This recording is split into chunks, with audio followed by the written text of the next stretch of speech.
I got 10 minutes, so it's got to go fast. All right, so whenever I go to work, I take the freeway. Whenever I come back home, I take the freeway. And then I exit the off-ramp, and there's a stoplight there, and I make a left under the overpass, and I go home, all right? She asked you to sing it. No. And so anyways, on that corner right there, whenever I exit the off-ramp, and the light is there, there's always a homeless guy standing there, you know? And it's always weird. I didn't know what to do, you know. Should I give him money while I'm in my car? What if he wants to talk to me? It's kind of weird. Then I have to go when it turns green, but I'm in a conversation and be like, sorry, I gotta go. So I don't ever do anything, right? So this one day, I exit the freeway in the off-ramp, and there's a red light, and there's like 4 or 5 cars in front of me, and I have this Ziploc bag of carrots. I'm scarfing down, and behind me pulls this monster truck. And all I see is just tires, you know, because it's really huge. And it's tinted windows, and I can't see the person in there, but I just feel the anger and the monster madness. So I'm expecting as soon as that turns green, I gotta go, or this guy's gonna run us all over. I'm just feeling it, because his truck's like, you know, doing that thing. And so I'm like scarfing these carrots down, and I finish them up, and I look over expecting to see some homeless guy there, and I see a homeless woman, and my heart went out to her, you know. I was like, oh man, I feel bad, you know, like I could be my mom or something. So in LA, you have to pay for parking everywhere. So my cup holders are full of quarters. And so I was like, you know what? I'm going to scoop all these up, and I put them in the Ziploc bag. And I was like, whoa, like 2 or 3 pounds worth of quarters here. She's going to change her life. And so I rolled down the window, and I put this 2-pound bag of quarters out like this. I've never done this before, so I don't know how this exchange happens. And so I go like this, and she sees me. She has her sign up. She puts it down, and she goes like this.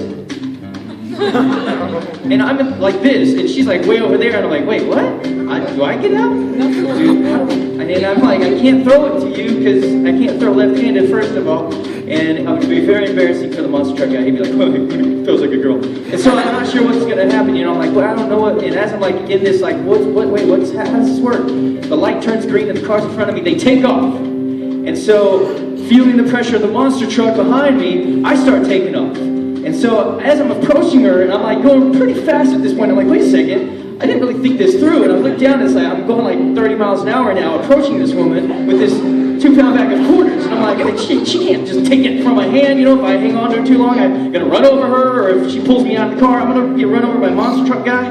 And so, I don't know what to do, and I'm freaking out. And then I get this moment of clarity, this epiphany. And I was like, oh, Johnny, you're a martial artist. You just focus. And that 20, 30 miles an hour, 2-pound bag of quarters, all you have to do is this. You're going to watch it gracefully land into her hands. So as I'm going 20, 30 miles an hour, 2-pound bag of quarters, and I'm like, now.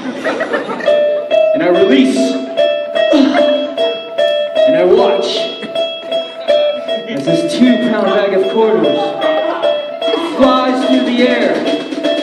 Have you been in a tragedy or an accident? Everything, time slows down.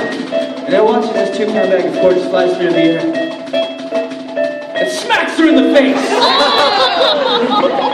The quarters rip open. They're falling, glistening in the sunlight. And all I could do as I drive by her is this. No! And I'm going so fast, I screech around the corner. There's no way for me to turn around and check and see if she's okay. And so I just keep going. And going. It's a true story. So the lesson is to not give money to homeless people while driving your car. Alright? This is totally true, and I said this earlier, that before that day, there's always been a homeless person there. After that day, there's never been a homeless person there ever again. And I'm not even lying. I can take pictures. There's never been a homeless person there. And in my mind, I know that they meet up somewhere under a bridge with a little fire and a barrel. And they're like, you know, hey, what's up, Bill? Where's Sarah at? Sarah? You didn't hear? She's dead. Some guy, like, killed her with quarters. That's a true story. I totally threw, like, trying to do something good. She went down. Her expression was this. She goes down, and I just saw her. She goes,